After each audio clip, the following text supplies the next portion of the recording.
How's it going, everybody? I wanted to talk about brakes for a little bit today. A couple pointers. You should always check your brakes whether or not you need to replace them. What you can do is you can actually disassemble these and lubricate them.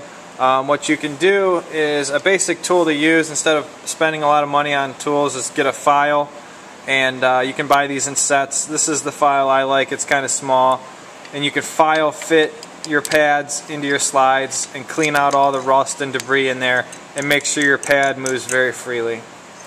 Also, what you're going to want to do is lubricate the bolts that hold your caliper onto your bracket, and you can also lubricate the caliper bracket bolts that are back here.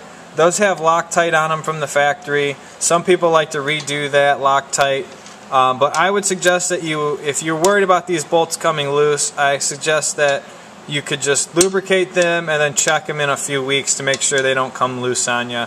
I haven't really seen them come loose. I usually just lubricate them and they're good to go. I live in Northeast Ohio, so I have a lot of rust to worry about, and usually these just freeze on there and they could break and cause more extensive or more expensive repairs. Anyways, a lot of people they want to get big brake kits and get that look going to that big brake kit. Now, they're very, very expensive to buy those kits, and then also when you do wear that brake pad out or when you wear that rotor out on that kit, those are very, very expensive parts to replace. So do your homework on them before you buy them. You know, price out the replacement parts before you buy the set, because you'll be surprised. You'll get your big brake kit, you'll think it's sweet, you'll wear them out, and then you're going to be pissed because it's going to cost you a lot of money to replace those parts. So that's up to you. What I would suggest that you could do is either always run the factory pad and rotor. That's going to give you the best results for braking wise, because those are tested by Ford. But if you want to go cheap, go cheap. Just, you know, or you can do the cross drilled and the slotted and the drilled rotors. Go ahead and do that. You might just want to always stick with the factory Ford pad. I tend to find that all the factory parts always work better than all the advertised parts on how great they are. And if you run an aggressive pad, they tend to give you a little bit better braking, but they will chew the shit out of your rotor and you will go through rotors like you wouldn't believe. So just mind yourself when you're thinking about upgrading your pad to an aggressive pad. You are going to eat the shit out of your rotors. I've gotten the chance to run big brake kits, cross-drilled rotors, cheap pads, cheap rotors, everything. I've driven on every type of brake setup you can possibly drive, and I always find the best result is with the factory rotor and a factory pad. You can't beat it. It's the way to go. If you're going for the looks, go with the cross-drilled and slotted rotor with a factory pad. More than likely, you'll probably be able to outbrake the tires that are on your car with a set of factory brakes anyways. So go ahead and, you know, go fast, do like 60, 65, and stand on your brakes. I guarantee you they'll lock up and your tires will slide, and therefore putting a big brake kit on your car is going to do you absolutely no good anyways. But what I will tell you that I do like to upgrade is the rear, or the brake line, the flex line that goes from the car to the caliper. I do like to put the stainless steel lines on here, because that'll give you a better brake pedal feel, and that'll give you a little bit better response out of your brakes. Do that upgrade first before you do anything else. This way you'll be happier. You'll know you'll have a stiffer, more responsive brake system. I do support that modification. If you look into it, sometimes you can find kits that have them with it, or you can just find them by themselves. Go ahead and get your stainless steel line upgrade done before you do anything else. And that's pretty much it.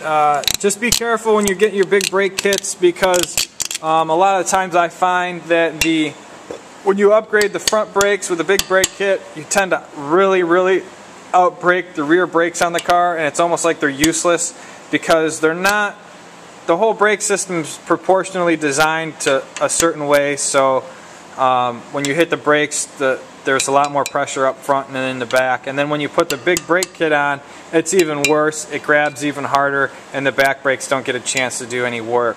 So mind your P's and Q's with that, because the factory Ford brake system design isn't really designed to run the big brakes unless you got the GT500 or whatever like that. But mind you, you will get a lot more front brake out of a big brake kit than you would normally. Also, I did touch base about being able to outbrake your tires. I have been in a situation where I was going way too fast and I slammed on the brakes, and all they did was the ABS would pulsate and they would lock up and the tires just skid.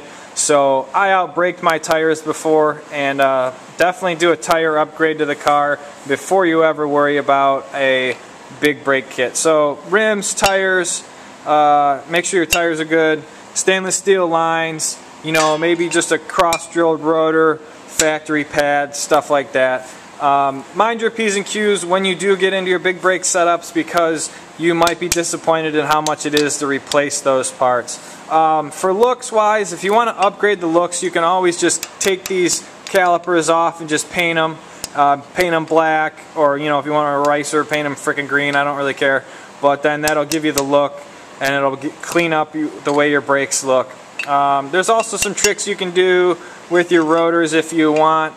You can actually, if you know somebody that's actually really good at turning rotors and saving them, you can clean up your rotor and paint the whole rotor, and then have the rotor turned, and then the turning will take all the paint off of the rotor surface and it'll look great.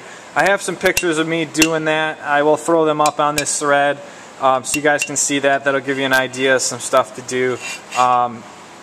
Also, people might get some of this stuff powder coated. I'm not too sure about what happens when you do this because of the seals that are inside the caliper pistons. I don't know how hot those ovens get for those powder coaters, so you might actually have to rebuild the whole caliper. If you want to do that, go ahead. That's on you. I usually just tend to stick into painting them, because if the paint ever fails, you can just scuff them back up, prime them, and shoot them again, and the paint will last a long time. But that's pretty much it. That's a quick video I wanted to run, talk about some stuff, show you some stuff. Any questions or comments, go ahead and post them up. It won't bother me. But yeah, if you're thinking about a big brake kit, not only price out the kit, but then price it out what it's going to cost you to replace those parts when they wear out, because it will, and I guarantee you, be pretty expensive. So you might want to just start with the upgraded line, maybe an upgraded rotor with a factory Ford pad, and that's pretty much the best way and the best braking you can get without spending a whole shit ton of money. But if you have any questions, post them up, and if you can't, please check out my other videos on YouTube and subscribe to my YouTube page. And if you want to subscribe to this thread too, please do that. There's also plenty of other videos to check out on my page, so go ahead and do that. Any more information, you can just send me a message or post it up. Thanks, guys.